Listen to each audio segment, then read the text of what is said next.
5 years is kind of hard to visualize, so think of it like this. If every minute spent working on the film were a mini marshmallow, you could bake a Rice Krispie treat large enough to feed an entire crew of textile workers for the amount of time it would take to knit a scarf from the Earth to the Moon, back again, and around the Earth 12 times. Assuming, of course, that the crew didn't die from consuming nothing but sugar and puffed grains for 17 months. Now, if you're one of those people who prefers hard numbers and facts, we spent about 10,000 man-hours on the film. That comes out to one person working on the film 40 hours a week for 5 full years. Here's how those hours break down. Now, I just started doing some breakdowns for another short that I want to do. The story is very different, but it's about the same length and the same level of difficulty. But all of my estimates put it at about 3,000 hours of work. So the big question is, why did PI take 7,000 more hours than it should have? The first reason is just inexperience. When I started out, I had only been doing 3D for about 6 months, so there were a lot of technical hurdles to get over. And I had also never done any character animation before, so that made for a really steep learning curve.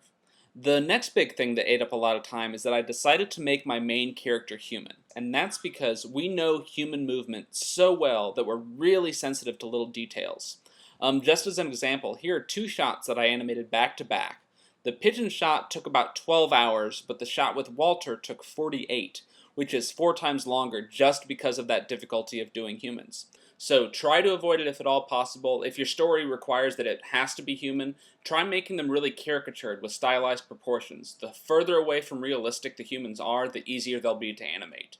Now the last one is the big one, story, specifically the animatic. What happened was I was so eager to jump into production that I kept having to throw things away when I went back to fix the story. I suppose you could chalk this one up to inexperience as well, but there's a couple of easy fixes. First, pitch the project to some people who give really good feedback. At this point, it's so easy to change things, so hopefully you can start seeing how an audience reacts before you even start the animatic. You also might choose to do a script instead, but that really just depends on the movie. PI was so visual and it didn't have any dialogue, so a script just didn't work very well. When you do finally start the animatic, I found that 2D is sufficient for most things, but it does help to do 3D on action sequences because the pacing and the framing is so important. Sound is also a huge factor at this point, so don't rush through that. And if you do find yourself wanting to jump straight into production, ask yourself this. If you could have only one meeting with a big Hollywood executive who wanted to fund your movie, would you feel comfortable showing the animatic to them? Because even if you're doing this project for no budget, you're still going to be paying with a lot of your personal time, and every hour you spend up front will save you 10 fixing things later. So if you're still keeping track of the hours, here's the amount of time that PI should have taken. Now, about 2,000 more hours were spent learning how to do things. If it's your first film, there's no way around this.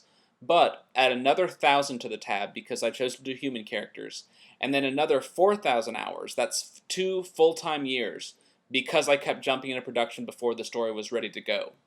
If you haven't seen it yet, we just posted a trailer on the website, and I also want to thank FXPHD for sponsoring this episode.